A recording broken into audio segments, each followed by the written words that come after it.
Okay, colleagues, we're going to move on file item, still file item number 2B. That is Mr. Joseph Liu, who is up for a reconfirmation before us as a member of the South Coast Air Quality Management District Board in Southern California, the Orange County, Los Angeles, San Bernardino, and Riverside counties. So with that, Mr. Liu, why don't you, if there's anyone you'd like to introduce, please do so. If not, you can cut to the chase and give us a brief I've got some friends here, but remarks. no family to introduce. Please, by all means. President Pro Tem DeLeon, members of the Senate Rules Committee, thank you for considering my confirmation as the governor's appointee to the South Coast Air Quality Management District Governing Board. I'll make this brief. Wanted to let you know that my son has discovered Monty Python. My 11-year-old son has discovered Monty Python, and being good parents, we naturally went out and rented Quest for the Holy Grail. And it made me realize I'm on a quest. Not the same quest, but I'm on a quest for clean air. And it's not silly like Monty Python, but it is rewarding. And you know, finding satisfaction in a well-crafted air quality regulation may not be for everyone, but I really like it and enjoy it. I also like the people I get to work with. We have a wonderful staff, a really great board, and I get to meet and work with some people who take the risk of developing and testing and using new technologies that can solve our air quality problems. They're trying to make money, they're creating jobs, and they're sticking their neck out. And I really enjoy the opportunity to work with and get to know these people. Serving on the South Coast AQMD Governing Board for the last 8 years has not been, you know, real easy sometimes. It's hard work. The decisions we make are tough decisions, and they have real public health and economic consequences. We've made really incredible progress in cleaning up the air in the Los Angeles region. However, the scientists who study this issue keep telling us that we continually underestimate the public health impacts of air pollution. So we still have a long way to go, and I want to get it right. I want to be part of that, and with your support, I will. I want to continue on that quest. Thank you. Thank you much, Mr. Liu. So you've been a member of this board since 2007. Obviously, you were originally appointed by then Governor Arnold Schwarzenegger, reappointed by Governor Brown. You're before us for another reappointment by Governor Brown again. So you mentioned the past 8 years. Why don't you give us some of the accomplishments that you think are significant on behalf of the board as a whole, and perhaps a role that you played in some major accomplishments? Thank you, President Pro Tem. I have been made sure that I have brought my environmental justice background to my position. I have made sure that we have focused on public health. I have a background in science. I've tried to make sure that we use and rely upon the best science available. And I've had a fascination with the technologies and the people who develop and use these technologies. And we have a really great technology advancement office who can smell the bad ones and pick out the bad ones and support the good ones. And I think we've done a lot of good work. One thing that came up, I think, with Senator Fuller when we talked was that I really take some pride in what may be the most disruptive thing that's happening in air quality right now. And that is these low-cost air quality sensors that are coming out so that everyone's going to be able to afford one sooner or later. And we're going to be inundated by data, and we have to know what to do with it, and we might be we have a role to play. And I pushed staff on this, and I think that I really made a difference and turned them around so that they embraced it. And we have created a testing center where we are testing these new low-cost devices against our multi-million-dollar devices to see if they work. We're going to let everybody know which ones are good, which ones are bad, what they can do, what they can't do, and then help them deal with the information that they're going to be getting. As a local air district, your main focus obviously is on stationary pollution sources. CARB is on mobile sources, and mobile sources are the majority of the big emitters of both carbon and other criteria pollutants, contaminants into our air. What's the relationship like with your local air district and CARB? I was actually talking to ARB Chair Mary Nichols this morning at the press event, and I was happy to return her phone to her on Saturday, or have my staff return her phone to her on Saturday, because she came to the Coalition for Clean Air event on Friday and then dropped her phone in the elevator. So I think we have a good relationship. We were able to solve that problem for her. But in all honesty, when I came to the governing board 8 years ago, the relationship was not all that great. And we had to put some work into it. We had a couple of board-to-board meetings with a small group of board members from South Coast AQMD, with a small group of board members and the executive officers from both agencies. And we worked out some issues. I think it has improved tremendously. The leadership at the Air Resources Board is top-notch. I highly respect them. And we've been working better together ever since. And obviously, we have a problem that is real difficult in that we don't have all the authority we need to clean up the air. That means that we have to work with the Air Resources Board, we have to work with local governments, we have to work with businesses, we have to work with the ports, the planning agencies, and the United States Environmental Protection Agency to make this all come together and get at those mobile source emissions. So you would characterize the relationship, the dynamic between South Coast AQMD and CARB is much improved or better, relatively speaking, in comparison to when you just came onto the board? Absolutely. Is there improvement, room for improvement? You know, I think that we continue to pester them a bit about criteria pollutants and the importance of criteria pollutants, and the fact that what's pushing us to what we need to do, both for climate issues and for coming into attainment for our national air quality standards, is actually the deadlines that we're up against for the smog and the ozone standards. So we remind them of that. They're well aware of it, and they pay attention to it.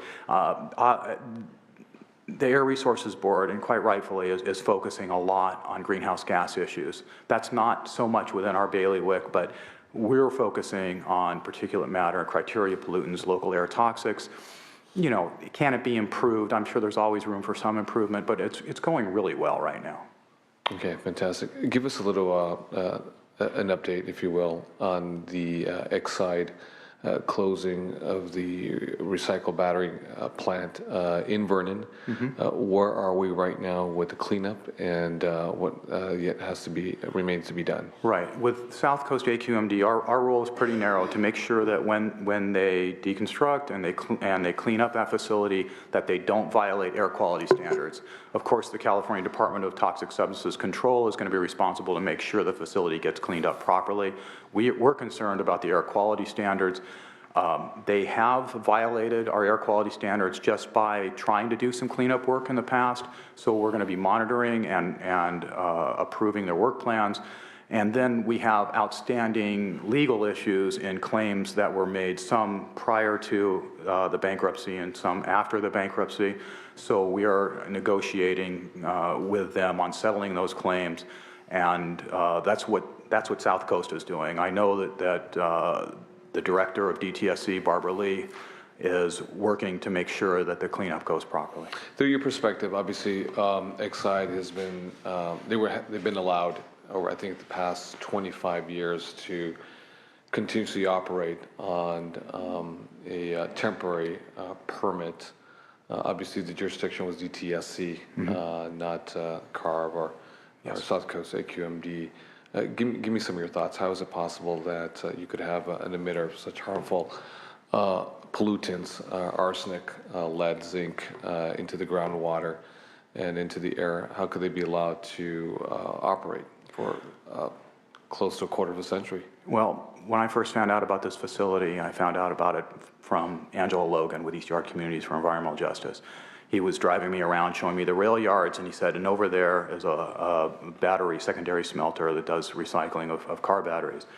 And I was a little shocked to find out that it's right there in the community of East Los Angeles, and that it could potentially be impacting Boyle Heights, Maywood, Huntington Park, and Commerce.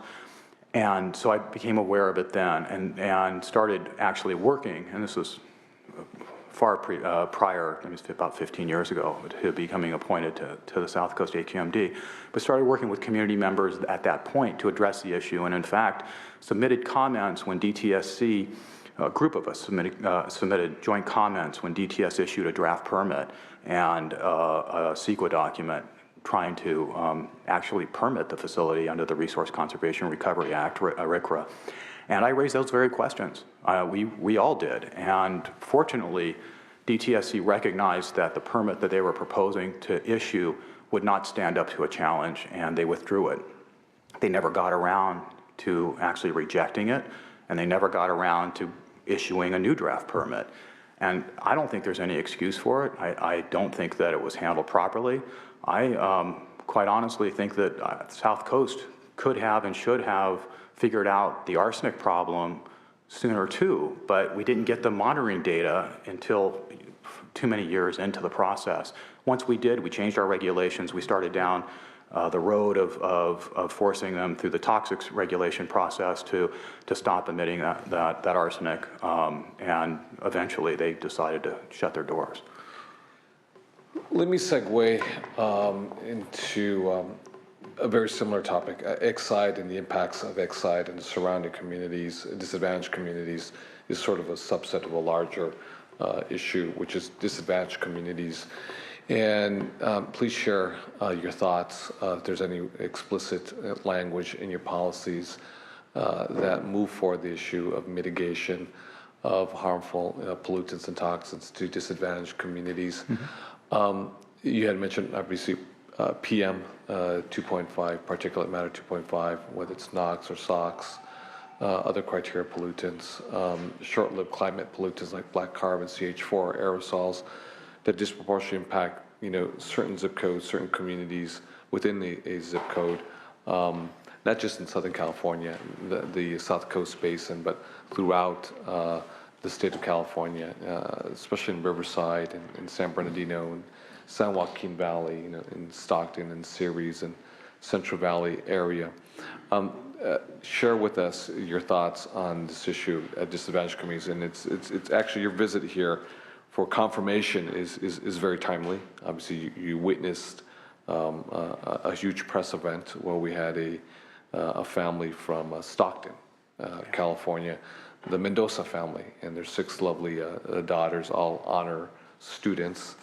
And we smashed, I think it was a 1984 Ford Ranger pickup truck. He probably got maybe 10 to 12 miles per gallon.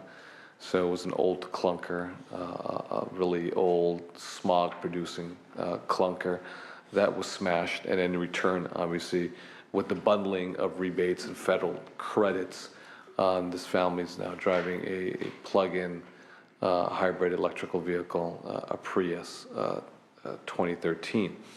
So, and this is the Central Valley in San Joaquin County, Stockton area.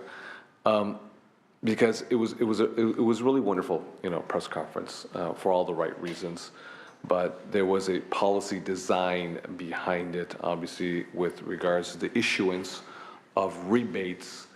When you do an audit and you see who actually has the ability to secure the rebates and sort of navigate through the very complex bureaucratic world. Those who have very high educational attainment, obviously those who are very sophisticated, have the ability to take advantage of these rebates and affect the rich get richer. So obviously you have a disproportionate amount of folks who at our upper income level who are receiving a taxpayer-funded rebate to drive a Tesla on our roads, when we actually had this conversation not too long ago, when we should have folks driving electrical vehicles or hybrid of some sort, whether it's in South LA, whether it's down the 10 freeway, in Riverside, whether it's in Kern County, whether it's in the town of Ceres. How can we provide this? Because the marketplace in itself so far hasn't proven that it will be able to offer these types of rebates unless there's a sense of intentionality designed by policy, by coalition members externally, obviously policymakers, inside this capital. So talk about this, because that's a reflection of the issue of disadvantaged communities and the folk getting access to everyone collectively to participate in carbon reduction policies. That is one heck of a question, and it's a very, as you acknowledge, it's a very complicated issue. I'll start off by saying that I was very proud to be the first environmental justice advocate ever appointed to the South Coast Air Quality Management District Governing Board. I'm sorry, I'm speaking too fast for you. And as an environmental justice advocate, I came in with a sensitivity to the very issues that you mentioned.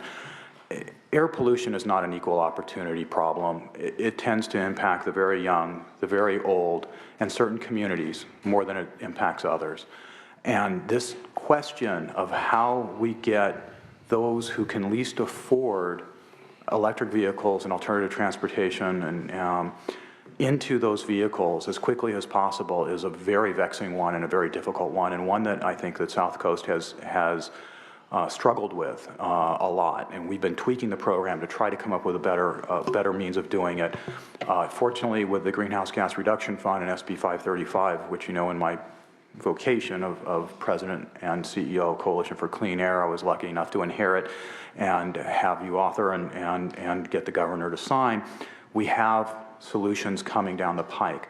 The other key, too, is to make sure that the commitment to these alternative fuel vehicles, these electric vehicles from the manufacturers continue, because as they provide better and better vehicles, such as the Chevy Volt. I've been driving a District 1 since October, and I'm getting well over 100 miles to the gallon. It's just amazing. I hardly ever use any gasoline.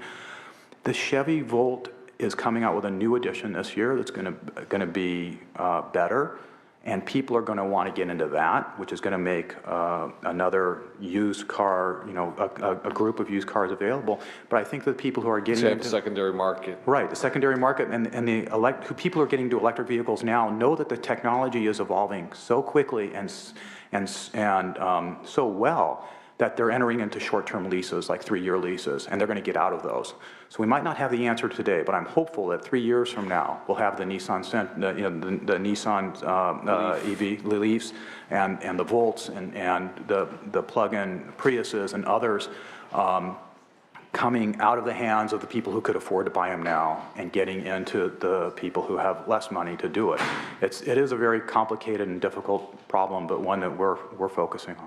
Policy-wise, I just add, and this is some subjective commentary, I think it's absolutely critical that this universe, wherever they may be at the lower economic strata, have access, because the reality is because of a lack of financial wherewithal, they tend to drive cars that are more polluting, cars that are larger because of work purposes. They need long hauls, and if we are successful by incentivizing and providing the bundling, and in fact we'll have policy questions before us today, whether we increase, if you will, the value of the rebate itself, particularly for the lower economic strata, we'll have more folks on the roads or emitting, obviously, less CO2 and other pollutants into the air and atmosphere. So it's a policy question, obviously, that will be before us. So why don't we open up to questions or commentaries, and why don't we start with Ms. Mitchell? Thank you very much, Senator De Leon. Just really one question, because I think that was a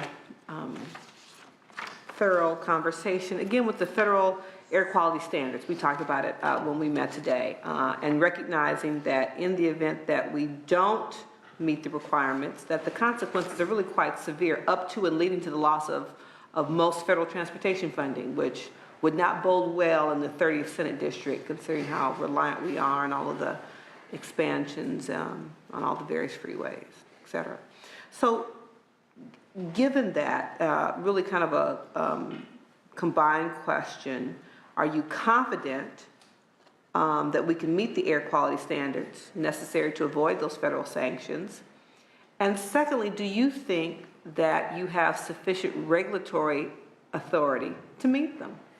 I mean, are we holding you accountable for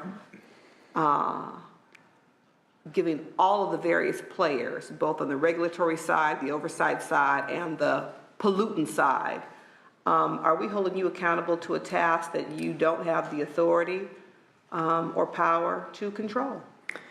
Yes, I will admit to that, but I will also lead off by saying it is going to be extremely challenging to reach the 2023 and 2032 standards we have to reduce the oxides of nitrogen, NOx, by about 2/3, 65, 67% to get to that 2023 standard.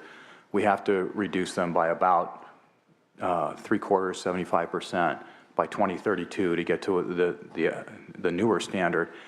And whether we can do that is still an outstanding question. It's going to be extremely difficult, and it's going to take a really heroic effort. One of the reasons I have wanted to serve another 4 years is because we have an air quality management plan coming up next year that's going to, I think, put us on the pathway of getting there.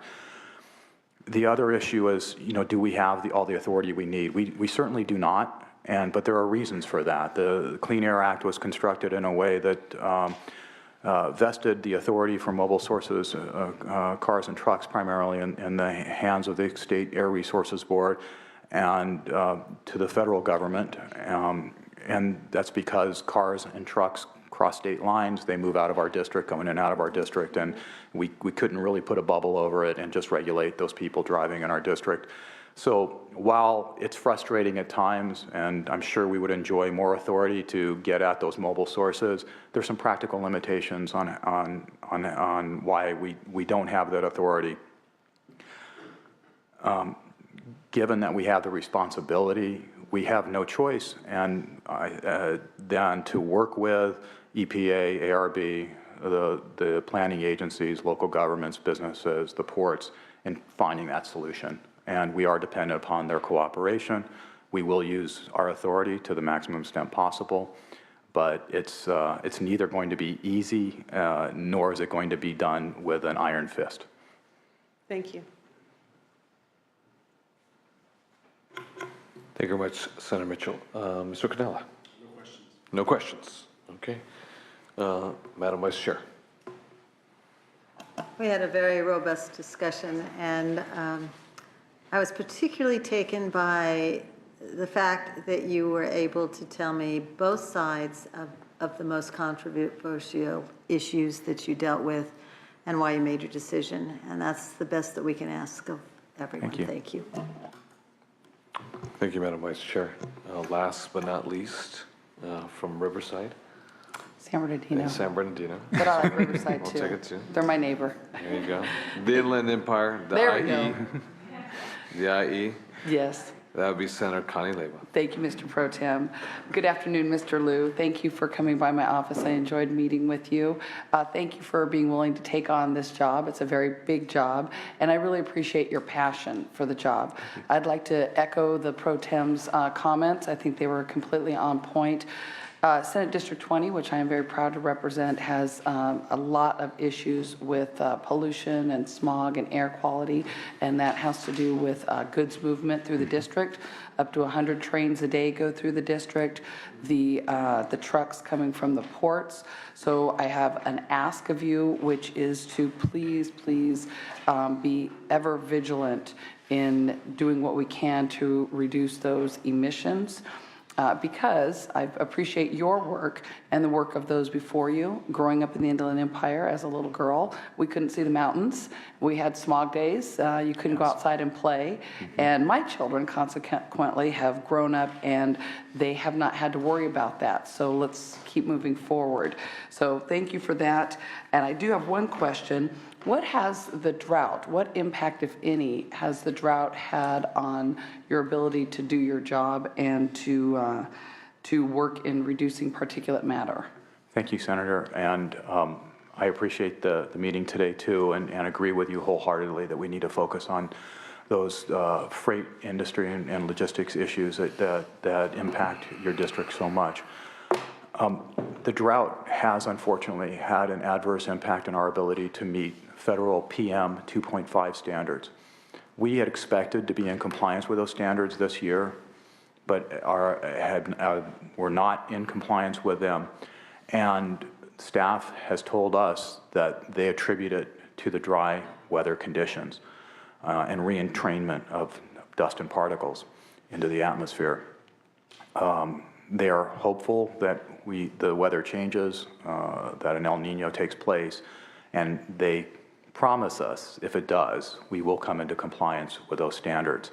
I have urged them to not rely upon that and to take whatever action necessary and can be done now to start addressing that problem directly as soon as possible. I appreciate that answer because I think that we may be in a drought situation for a very long time. We all hope for El Nino, but that might not be likely, so I appreciate that you're pressing them on that. Thank you very much. Thank you. Mr. Liu, let me go back to just one last question. Not so much a question, but, well, yeah, a question. Ms. Leyba triggered something, a thought. You have the ports of Long Beach and Los Angeles, which are arguably the largest ports in the nation. 50 to 60% of goods movement that are sold domestically come through those two specific ports from the Pacific Rim, primarily from Asian countries, but in particular China. So it's very important for commerce to flow. It's important for economic growth, jobs that are tied to that region to get goods to consumers. That being said, also, at the same time, we know it is one of the biggest emitters of pollution in the area and has a really high impact on the public health of children, particularly children who live in and around that corridor. So I think the argument can be made. You're a scientist, you have a PhD, so I think you can apply a scientific assessment much better than I can or any of us can, that if you have a family who lives, say, in Paducah, Kentucky, or Bloomington, Indiana, and they go to a Target store or any other store to purchase, whether it's a flat screen television set, whether it's a microwave oven, whether it's a lampshade, whether it's tube socks, that the probabilities are very high that that good came through the ports of Long Beach or Los Angeles, and therefore up the 710 freeway, or perhaps sometimes the 110 freeway, but primarily the 710 freeway. Cargo trucks were unloaded, somewhere in Palmdale or Antelope Valley for distribution to points elsewhere throughout the country. That you had young children breathe into their lungs and therefore subsidize these price points that taxpayers as a whole in California pay because of the high increase of asthma rates in our emergency rooms, particularly in county hospitals, for those who are uninsured or on Medi-Cal. So the public health issue, obviously, your reference, it's the total cost of business is never truly calculated because of the other factors that cost taxpayers here, irrespective of your ideology, of your ethnicity, of your region, LA or Central Valley, Coast or Inland Empire, Bay Area or the Sierras. We're all subsidizing because of these harmful emissions. Talk to me a little about, talk to us a little about the ports of Los Angeles and Long Beach. What is going on? And if you have any commentary with regards to economic growth, which is absolutely critical. We need to put people to work. We need to keep people at work. But we have to think creatively, intelligently, make the right investments in technologies that will allow for economic growth, simultaneously protect the lungs of young boys and girls. The ports of Los Angeles and Long Beach are our greatest challenge, along with the associated freight industry infrastructure that does move up the 710 corridor to southeast Los Angeles and out to the Inland Empire. It is the focus of much of our work and efforts. It does disproportionately impact those communities that host the freight industry. And we are working to try to come up with the solutions, both through a regulatory process, but also through using incentive funding and working with the ports and the terminal operators and the shipping companies and what they call the beneficial cargo owners, the Targets and Walmarts and Lowe's and Home Depots of the world. We're trying to come up with those solutions. There are some really great examples of what can and should be being done. We are in a demonstration phase of electric drayage trucks that could completely eliminate emissions from when the truck picks up the container until it goes out to the East Los Angeles and back. We are doing a demonstration project with companies who are going to show that you can do an overhead catenary system to have zero emission miles for trucks that can then go off that catenary system and run off whatever fuel they need to once they're out from underneath that line. We have at the Port of Long Beach, the Long Beach Container Terminal, which is an incredible example of what the future of terminal operations can and must look like. It is virtually a zero-emission terminal, and they're in the middle of building it. It's going to be huge. It's something like 30% bigger than the entire Port of Oakland, and they dropped it right in the center of the Port of Long Beach. They're doing that. They're doing it in stages. It's zero emission. Every ship that comes in, not just meeting the minimum mandate from the Air Resources Board, but every ship that comes in is going to be plugged in. The containers will be removed from electric cranes, put onto automated guided vehicles. These are what they call yard hostlers, but they're automated and they're fully electric. From there to the waiting trucks and locomotives that will be transferred again by electric cranes onto those trains and to those trucks. It is absolutely incredible, and they went way beyond what was required under the California Environmental Quality Act to mitigate their impacts and invested in doing the right thing. We're trying to hold other terminal operators up to that standard now. So there are some solutions, and everything from hydrogen fuel cell forklifts to technology that can capture the emissions from ships. And there's a lot of work to be done, but we have to do it. We absolutely have to, because like you say, there are communities that are right now paying the price for all that economic growth and all that business that comes through the ports. At the same time, you know, the Long Beach Container Terminal believes that they have a business model that's going to work and they're going to make a profit. And I am hopeful that that's true. They do need our support, and they actually support providing incentive funding. They didn't use incentive funding, but they support providing incentive money to their competitors to bring them up to the same standard. What they're doing in Long Beach Port, does that also apply to the Port of Los Angeles? The Port of Los Angeles has one project, Trade Pack, that has automated some, but it's not, a lot of their stuff is still run off diesel, and it's not fully electrified. So the Port of Los Angeles hasn't quite gotten there yet. Okay, all right. It's good to know. It's good to know. With that, what we'll do now is we'll take those who are in support of today's nominee, Mr. Joseph Liu. Those individuals in support, please come on up. You see a microphone that is there, and please give your statement. Welcome, Mr. Gonzalez. Thank you, Mr. Chairman and members. Will Gonzalez here on behalf of the California Solar Energy Industry Association, as well as the Union of Concerned Scientists. Very much in support of Dr. Liu's continued service on the South Coast Air District. His enthusiasm is unwavering after so many years, and also his environmental commitment is both kind of global and local, and that's a very important role for South Coast. So we look forward to support. Thank you. Thank you very much, Mr. Gonzalez. Next witness in support. Good afternoon, Senators. Tim Carmichael with the California Natural Gas Vehicle Coalition. I've had the pleasure of knowing and working with Mr. Liu for 15 plus years, about 15 years now. We had the opportunity to advocate together on a number of community health and air pollution issues over the years, and I worked a lot at the Air District in South Coast before moving up to Sacramento.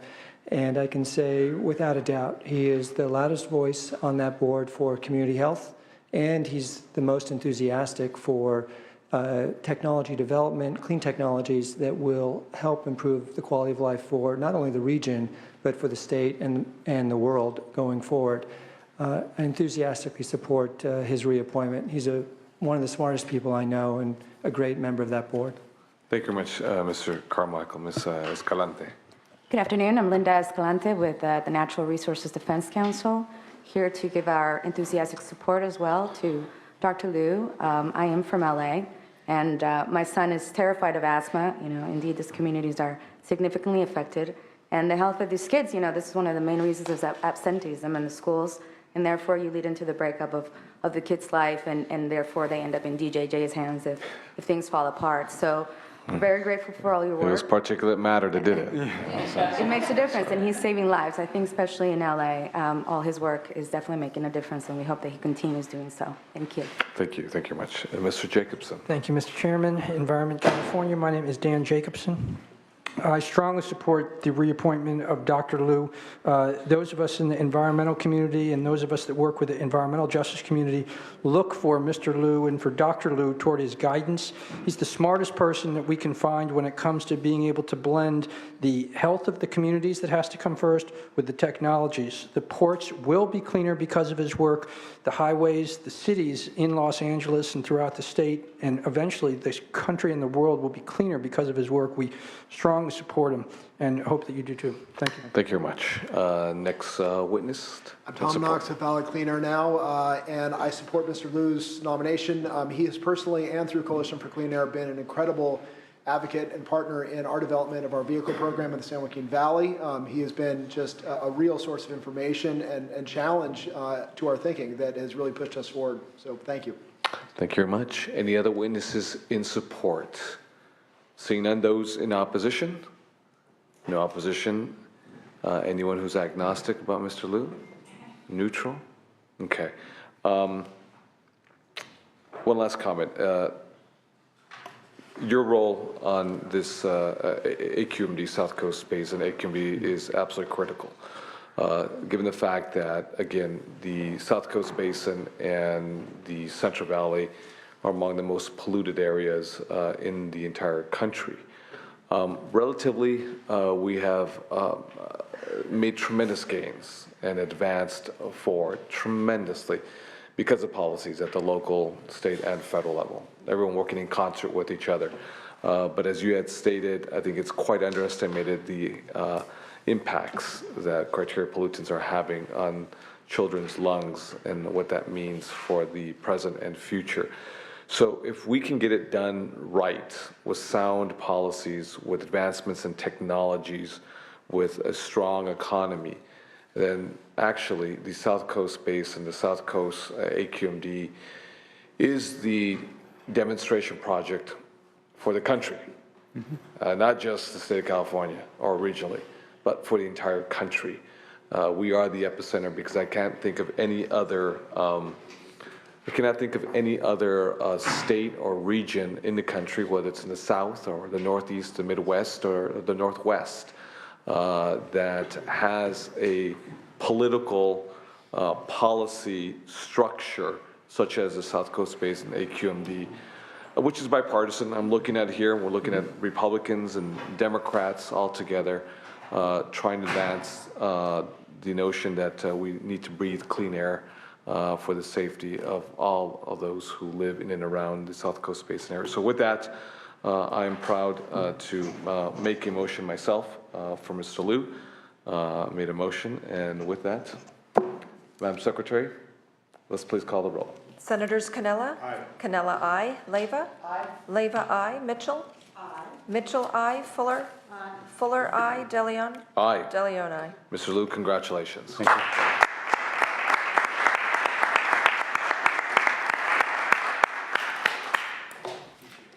You're very welcome.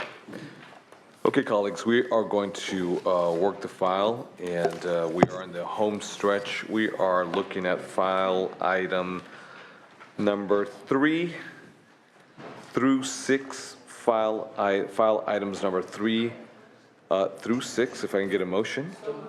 We have a motion that's been made by Ms. Leyva. Madam Secretary, please call the roll. Senators Canella? Aye. Canella, aye. Leyva? Aye. Leyva, aye. Mitchell? Aye. Mitchell, aye. Fuller?